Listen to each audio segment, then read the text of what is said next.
Should you do my bit? Yeah? Oh, yeah. After I plug, of course, Islander and the great work the lads are doing, Rory and the gang. I was surprised to see my friend Ed Dutton in here, so there you go. Loads of people in there. Maybe one day I'll write a piece. And you wrote one on Lord of the Rings. I did, yeah. Big yeah. talking guy. Huge. Bigly. Maybe you can do one of my talking stream with me, which I've been planning on doing. Oh, yeah. I do streams now. I would never plug my own channel when I'm here, but I do streams on But subscribe to Nick's channel. on my YouTube. All right. Awesome. So that's Islander. Go and check it out. What's the Islander link? Shop thingy? Right there on the shop.lotuseaters.com. While stocks last. Okay, and now we'll do my section, which is called... well, I'm calling it Middleton is the leader we need, but you can insert your own title.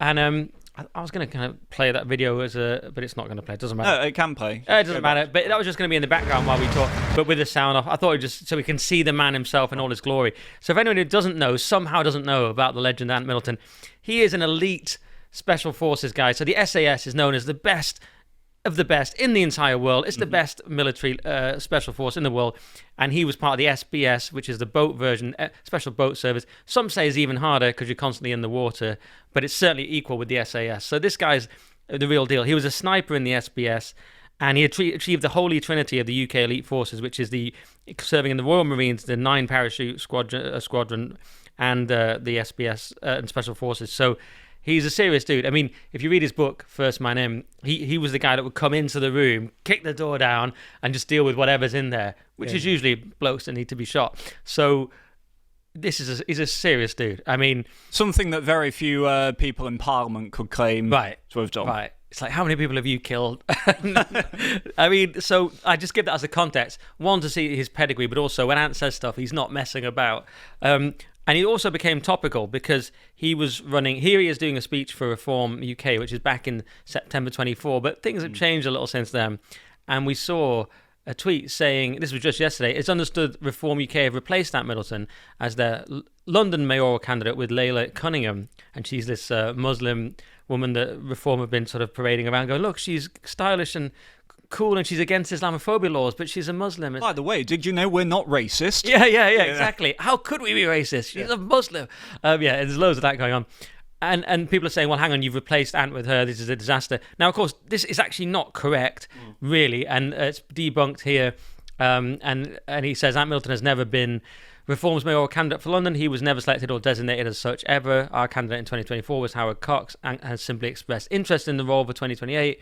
Blah, blah, blah. And it goes on and says he's not being replaced because he's not the candidate. It even says Layla's not the candidate yet either, though I think she'd be a great candidate. Anyway, so he wanted to do it, but it was in the speech he says he's talking to Reform about being a special advisor on security, which is his expert topic. But anyway, you'll see soon why he could never be the Reform mayor. Sorry, just one thing, if I may, as well with that, in terms of like, should it be Ant? Should it be Layla for mayor? Reform candidate? Doesn't matter because they're not going to win.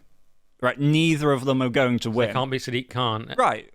So Sadiq Khan is mayor forever. Yeah, forever. You're not going to straighten out London and law and order through taking the mayoralty. Sean Bailey did better than anyone thought. It suggested that if people really voted, you could get rid of Khan, but he still didn't win. But And even with the unpopularity of Khan, not even amongst people like us who obviously hate him with a passion, but just like average Londoners who hated him because of all the ULEZ stuff. Oh, yeah. You know, because when I worked in London, I didn't go a day without some Londoner just complaining about ULEZ, and that wasn't enough at all. You know, so even things that in London can get tangibly worse year after year, and it doesn't really affect his consolidation on power at all. You know who else hates Sadiq Khan? Muslim taxi drivers. You speak to a taxi driver, they're like, no, we hate Khan. He doesn't do anything. I'm like, who does like this guy? That's his main demographic. Who likes this guy? So yeah, no one knows who likes him, but like you say, he's impossible to get rid of. Anyway, but Ant was never going to stand. So back in June, Charlie Sampson said, I'm being told by sources in Reform UK that Ant Middleton's not being considered and for mayor. And then Ant replies, incorrect, Charlie, we're still very much aligned. Oh, he said he's not aligned with Farage and they've drifted away. And Ant says, no, that's not true. We haven't drifted away. However, I've always voiced an option to run independently, which may have been a cause of certain rumours. I hope that's cleared things up a bit. So Ant's saying I was never necessarily going to be the candidate. Just to get the facts. We like to get the facts. We're like BBC Verify here. And oh yeah, I know what this is. For a second, I looked at it. I go, what the heck? Is that? If I have the mouse. Can I scroll? Let's see if I can scroll. And we have some slight tech issues there, but let me see. So I just wanted to bring up this just to say that people are talking about whether Layla will actually be the candidate. Well, it does say here that to quote Tim Shipman in The Spectator, senior figures in the party believe that Cunningham would be a formidable candidate for mayor of London in 2028. A moderate Muslim mother who can communicate very effectively and talk sense, one says she could win. So that's somewhere in this article. There you go. So anyway, that was just to say that she'll probably be the candidate. And we all know that's definitely what they're planning. But anyway, let's go on and see, though, why Ant maybe wouldn't be the obvious choice for a centre-left, or I say far-left party like Reform. And you'll see from some of his policies. And some of his policies, by the way, go beyond the remit of mayor. They're more like just general policies of if Ant was like maybe... If he was king. Maybe king, yeah. And let's see some of his policies. So I'm so sorry, Stelios, I don't know your exact background, but first, second, and third generation immigrants should not hold top-tier government positions. Our great nation, our culture, and our great people are not naturally at the forefront of their hearts and minds.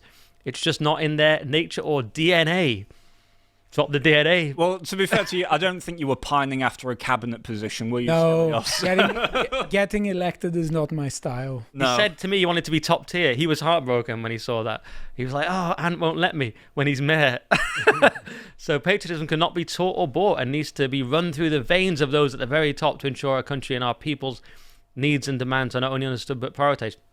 You get the idea. He then attacks Sadiq Khan and says we're a Christian country. That's a pretty bold policy to just announce. That I looked at his tweet. I'm like, this makes Lotus Eaters look like GB News. This is like out there stuff. It is. But also what's remarkably impressive about it is the fact that he does go back as many generations as that. Because you kind of have this thing now where a lot of people will say, oh, well, we need to reverse the Boris wave, right? Because that was ridiculous, and obviously they can't be allowed to stay. It's like, okay, but also the false premises of all of the mass immigration under Blair is also ridiculous. So really it just comes back to as far as, well, if the British public for generations and generations never consented to all these generations of immigrants who have come here, then how far back do you want to go? And so Ant is a bit of a trailblazer. Absolutely. He's a thorough bloke. If we know one thing about him, he's thorough. You've got to be thorough in the military, Luca. You've got to go. He's got three generations. Some people didn't like this, including, since you mentioned the Tories, a Conservative politician, Ben Obese Jekti, who said, have you got a history with this guy or something? No, it's the way you funny because he's called obese. Oh yeah, it's hilarious. Yeah, I mean, it's ridiculous. I've pointed out, and I'm a child. You could have Ben Kenobi. You have Ben Obese. It's tough, isn't it? But anyway, I pointed out you could really not get fat with that name. You couldn't even get slightly fat. Do you know what I mean? Yeah, he's just going to be called. But you could be like, he's going to be the thinnest guy you've ever seen his whole life. That's the one advantage. I've pointed out at Middleton's unsuitability and ineligibility to be the mayor of London on a number of occasions, given he has already been to prison for assaulting a police officer.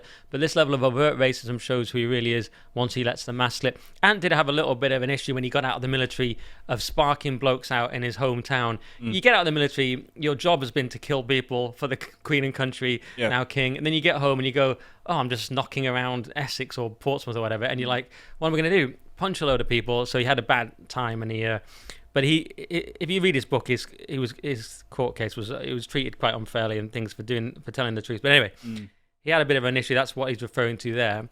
But he calls him racist, and Ant's not having any of it. Here we go with the race card. This card is only ever used now when they can't defend an argument because it's true or makes complete sense. It used to work, Ben, not so much now, buddy. Let me tear that card up and throw it back in your face. I just like this rejection, the complete rejection of the race card, which is what we've got to do these days. All obvious to Lotus Eaters people. But anyway, this is his next policy I thought we'd get on to. If I were PM, so he's gone past mayor now into just PM. Right. Yeah. I'd halt all Pakistani visas for 12 months as the crime is so heinous and deport this individual. He's talking about the person that sexually assaulted an 8-year-old, which is horrific. I don't know which words we can say on here, but we've had so many of these recently. Absolutely horrific. So no airport in Mirpur in Pakistan? Probably not. He's probably going to reduce spending on the Mirpur airport, maybe halt that project. And he's saying halt all Pakistani visas for 12 months. I think that's quite reasonable. Yeah, I don't know what Obese is complaining about here. This is perfectly moderate. No, exactly. Zero tolerance he wants. absolutely, why not? So that's one of his policies that he'd do as PM. I think he's just going to go on. Just another thing about this as well, Nick, is that people are looking, because of the state that we're in now, people are just looking for strength. Yeah. Right? They're looking for people who exude strength. And so you can understand why a guy like Ant, right? It's also, it's not just in his record, but it's in his physiognomy. He looks, as you say, he looks like a leader. Everything about him just exudes strength. And when you've got, people like Obese, just, no, shut up. We don't have time for this anymore. Ant would kick him out for his name alone. I don't want anyone obese, even in the name. Get out. That was a decent impression. Yeah, he's, and I forgot to say at the start, partly this is a humorous sort of segment, but also there is a serious element, which is people are so sick of everything that they are looking to, like, the military. They're looking like, why can't we solve the small boats? And if Ant's saying these things, you can imagine that the veteran community and the military probably are feeling this frustration as well, because that's where he comes from. And he's talking to people on the inside. They may not phrase it exactly like him, but there is a serious element. This is another policy he has. He's talking about knife crime, and there was this person, a migrant, that stabbed a victim 4 times and avoided prison because the judge said he'd be better rehabilitated in the community than in prison. And Ant Middleton says, what a great deterrent message, an example for not only carrying a knife, but using one to commit murder. With my new zero tolerance policies for London, just for carrying a knife, you will automatically serve 1 year for every centimetre of the blade. If you've used a knife and it has pierced or cut skin in any way, shape or form, you'll automatically serve 2 years for every centimetre of the blade. On top of the actual charge itself, I'll bring knife crime in London to an all-time low within my first term of London Mayor. How about that? Novel ideas as well. Centimetres, yeah. Exactly. I like the mathematical function that is used to calculate the punishment. Fair, isn't it? I mean, don't length of your knife. He should be judging it by imperial measurements, of course, and That's true. And not metric measurements. But if anyone's like, you call that a knife, this is a knife, get a massive knife, and Ant will be like, well, you call that a prison sentence? That's at least 80 centimetres. Imagine you're going to jail for 80 years. I mean, I don't know, the machete attacks as well. That's I mean, insane. Longer weapon, Think about the longer sentence. Yeah. Let's go on. It's a great policy.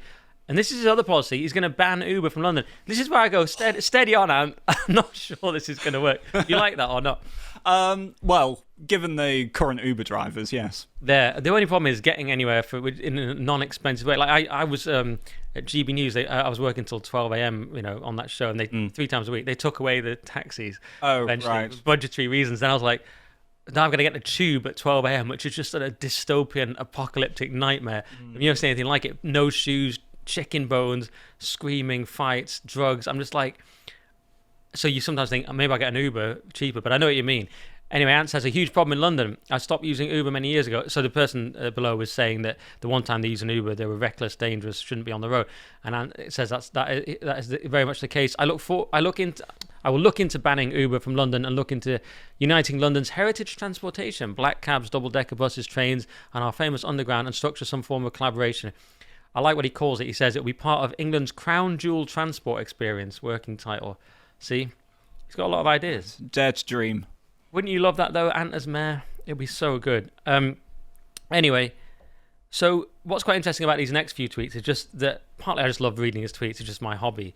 But, like, I do this and watch drumming videos on YouTube. But it's kind of interesting for a military guy to be so against the state, because they're there to protect the country. That's what they're giving. They're sacrificing themselves, risking their lives. Allegiance to the king. Well, but if you look at how bad it's gone. No, I want to say that the state is not the same as the people and the country. So right. I can definitely understand. Someone says that the state isn't promoting the interest of the people of this country. Therefore, I'm very anti-state. Yeah. Because I love the country. Yeah, I know. But you're sort of used to following orders, you're used to hierarchy. So I think it's significant, although you're completely right, it's significant when someone like Ant... You don't have to be a brainless idiot. No, and he certainly isn't. Because if you look at his next tweets, just the level of vitriol he has towards the government. So this person says, one of my mates who's always been on the left is now all of a sudden concerned after the government has moved a load of men into his daughter's street. And Ant says, when it arrives at your doorstep and immediately affects you and your children, which it will if this continues, it will be too late and your whole family will have to live with the nightmares and destructive trauma for generations to come. Obviously talking about migrants in your street. And where it struck me is he says, if they were... I'm so tired I can't read. If they prioritise British citizens and our country above all and put an immediate stop to it. But this part, stick together and look after one another and be prepared to fight for each other. Oh no, it's this bit. Sorry, he says, the government have failed and betrayed you and unfortunately are not on your side. So I just think that's kind of a bold thing for a former military person to say. And also, he was someone who was just on Channel 4 doing a reality show, SAS Who Dares Wins, and he'd been cancelled slightly for being like not woke or not thinking COVID was as big a deal as they were making it. But then to go to like this stage, like, you know, he's sort of like celebrity level cancelled, but this is like going in hard. And he goes further. He says the police are against you. So they're talking about the protests at the Britannia Hotel, and someone quotes talking about the police. And says you have every right to protest. This is where it counts, and this is where you hold the line, strengthen numbers, keep up the tempo, overwhelm, stretch local resources, and control the situation. You are well within your rights to protest. Do not listen or trust the police. That is bold, right? He's telling people how to sort of render the police,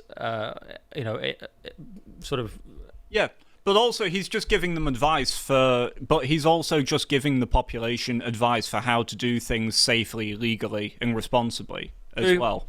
But he's saying if you basically overwhelm the police with numbers, they can't do anything. Yeah, I suspect he says, do not trust the police telling you that you don't have the right to protest. Good point. So as we saw with Southwell. Also, overwhelm their local resources. I'd like to think in my head what he means by that is, like, look, they've only got so many anti-racist protesters that they can just sort of van all over the country. Yeah, that's true. So...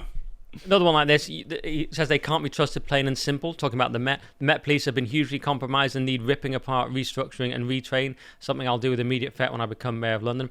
They're a complete embarrassment and internally fractured organisation, and this is coming from within their ranks, as I know many. So that's what I'm saying. He knows that people it's not the police individual officers, it's the political organisation of the Met. This one, so someone says to him, well, what about you're sort of sitting at home like a keyboard warrior inciting people? And he says, and not sacrificing anything yourself. And he says, no, my sacrifices have been plentiful, and I've decades more to come, trust me. And stepping into the political field requires more sacrifice than you could ever imagine. So if we want to save our country and people, we must all sacrifice together, some like myself more than others. What are you doing about it? Miss Rogers replies to the person trolling. I just thought it was worth including because the attack is always, well, you're just sitting there telling people to go out and do stuff, but you're not doing it. He's saying, well, no, I am doing it by getting involved. I'd just like to make a point on that as well about sacrifice and just the current moment as well, because if I dare, to bring it back to what we were saying about the Lord of the Rings briefly, Nick, as well, one of the main points, of course, of the Lord of the Rings is that you're going to, even if you save everything, right, it's not going to be the same as it was before the evil set in, right? You have to lose some things that are valuable to you in order to save what you can, or to save other things, also that other generations, further down the line, can enjoy the things that you sacrifice for. And Ant seems to be very, very conscious of, when he talks about, all the generations, he understands the great chain of being. He understands the Burkean contract just innately, right? You don't even really need to articulate it. You can just see when somebody embodies it. And when they realise whether or not they are a representation, represent their own country in that way. It's a great point. And you're right, we can't go back. Frodo loses his finger, he has to leave his home, and so on, to use your analogy. Nothing's quite the same at the end. Yeah, there's a lot of sacrifice involved. This one's really long, but this is just part of my series on Ant's views on the migrant situation. And he talks about how... I didn't expect him to have any. He's got quite a long... He seems such a moderate fellow. He said, I'd declare a national emergency, deploy our Royal Navy to stop the boats and halt any visa applications for 6 months to the offender's nationality from entering the country. Boom. I mean... And he talks about it in that reform speech that I played a clip of at the start briefly. He says our Navy is the best in the world. They're still the best in the world, so why can't they do this? And it's so frustrating, as we know. And just the level of his vitriol, the things he's prepared to say here are just quite notable. He says, do not stand down. They want and are willing to infringe on your human rights to protest, but are not willing to do so for illegal, undocumented invaders. I just thought it was interesting he'd use that language and dare call them invaders. And he talks about, it shocks him that anyone would want to protect these savages, etc. Anyway, you get the idea. He's pretty bold on the migrant question. And then he says, who owns the hotel in Canary Wharf? Name, please. And you're like, that guy's just absolutely bricking it. Oh, no. It's that guy, Alex Langston, isn't it, who I should have brought up a picture of because he just looks like you're sort of rich, greedy villain. He's like this fat bloke. You can imagine the movie scene. Ant just shows up at his penthouse. That's only going one way. I won't say more in case I get in trouble. And he also called out racism against white British girls. Welcome to the world of the modern-day white British girl. Racism and bullying is despicable, must never go unchallenged. However, being groomed, sexually abused and raped for being a white British girl is probably the worst form of racial abuse that exists out there. Pretty bold. This is your new Reform Mayor candidate. You can see why that didn't work out. God, I wish. Yeah. I wish. I know. You can see why they were not sure about that. And of course, he hates Sadiq Khan. And he even goes as far as saying we need a native Brit such as myself looking after and protecting our historic capital city. Not many people saying stuff like that, No, and what's more, all of the great landmarks that London is associated with, whether it's Parliament or the British Museum or, whatever, Tower Bridge, all of these things now, you don't walk around them, the people of London, because they are just not British. They're not walking around and seeing their own inheritance reflected back at them. At most, it's like an interactive museum, right? The whole city is just a great big museum. And, there's that thing, I can take a picture of that, and there's that thing, I can take a picture of that. Which, don't get me wrong, is perfectly fine and innocent when you're a bunch of tourists. But in terms of, maintaining the city itself, maintaining its character, and its memory. But also there's the dimension of symbolism. Your capital needs to have a particular kind of character. Yes. That's why, for instance, if you look, London it's losing it. You look at Brussels, it's losing the European character. Right.